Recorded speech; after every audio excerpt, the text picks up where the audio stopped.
পেশাজীবী নারী ও শ্রমিক সংগঠনসমূহ সমাজের সকল স্তরের মানুষ যোগদান করে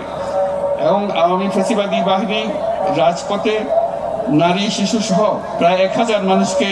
নির্বিচারে হত্যা করে, অগণিত মানুষ পঙ্গুত্ব অন্ধত্ব বরণ করে। আন্দোলনের চূড়ান্ত পর্যায়ে সামরিক বাহিনীর সদস্যগণ জনগণের গণতান্ত্রিক লড়াইকে সমর্থন প্রদান করে এবং যেহেতু অবৈধ শেখ হাসিনা সরকার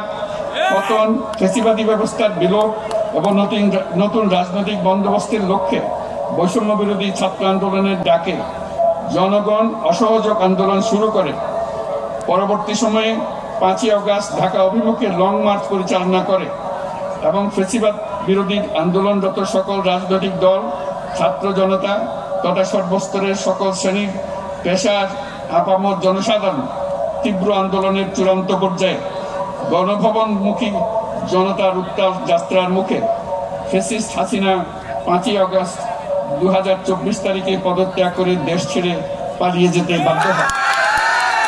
এবং যেহেতু বাংলাদেশের